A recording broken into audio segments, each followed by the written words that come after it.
سر میرا آپ بہت اچھی بات کر رہے ہیں اور میں نے بڑا کلوزلی کام کیا ہے ریئل اسٹیٹ سیکٹر کے لیے پچھلے 10 سالوں میں. مجھے ایسا لگتا ہے جو کرتا دھرتا سے مراد ہے کہ جو ریئل اسٹیٹ سیکٹر میں جنہوں نے 20-20 30-30 50-50 سال نکال دیے گئے اور انویسٹمنٹ بھی کی ہے, سکسیسفلی سوسائٹیز بنائی ہیں, شہر کو بنایا ہے, بڑے جائنٹس ہیں, بڑے نام ہیں, یہ لوگ کیوں نہیں بٹھاتے ان کو پالیسی میکنگ کے جب وقت کی بات کی جاتی ہے؟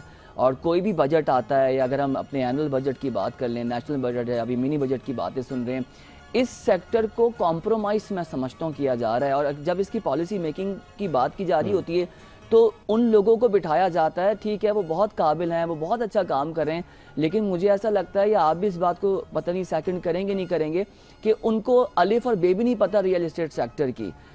اس کا ایک پراپرٹی آپ نے خرید لی, ایک سیل کر دی, آپ کا کام ختم ہو گیا, لیکن اس میں بڑی پیچیدگیاں ہیں. فار ایگزامپل اگر میں دیہی علاقوں کی بات کروں تو وہاں پر ڈاکومنٹ اگر کسی بھی لینگویج میں ہے, اگر ہماری سندھی زبان میں ہے اور ایک بندے کو سندھی نہیں آ رہی ہوتی ہے تو وہ پھر ایک وکیل رکھتا ہے, اس کو ٹرانسلیٹ کرتا ہے, سارے معاملات دیکھتا ہے. پھر وہاں پر مختار کار کا بھی ایک سیٹ اپ بنایا ہوا ہے.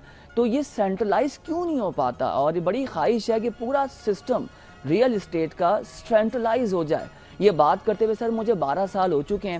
دبئی کی جو پراپرٹی کا میکانزم ہے, جو ٹرانسپیرنسی دبئی کی مارکیٹ میں ہم دیکھ رہے ہیں, تو یہی وجہ ہے کہ وہاں پر ون ونڈو سلوشن ہے اور چیزیں سینٹرلائز ہیں. اور پھر بڑا انویسٹر کیوں آپ کا وہ دبئی پہ زیادہ وہاں کی مارکیٹ پہ ریلائبل ہے اور وہ انویسٹ کرتا ہے, پاکستان میں کیوں نہیں کرتا؟ بالکل آپ نے صحیح اس کا کمپیریزن کیا کہ as of doing business Dubai market میں بہتر ہے, یعنی بہت اچھی ہے. جبھی تو اوور دا پیریڈ جو ہم ہسٹری ٹرینڈز دیکھیں 2 سال 3 سال, a lot of business from Pakistan جو یہاں ہو سکتا تھا دبئی میں ہوا ہے.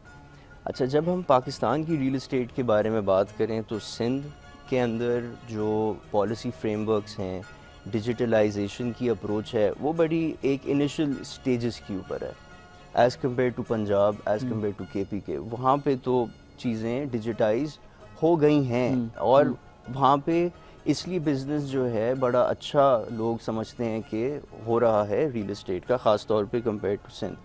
ہمارے یہاں جیسا آپ نے کہا جو ایکسپیرینسڈ تجربہ کار لوگ ہیں ان کو پالیسی میکنگ میں کیوں نہیں لایا جاتا؟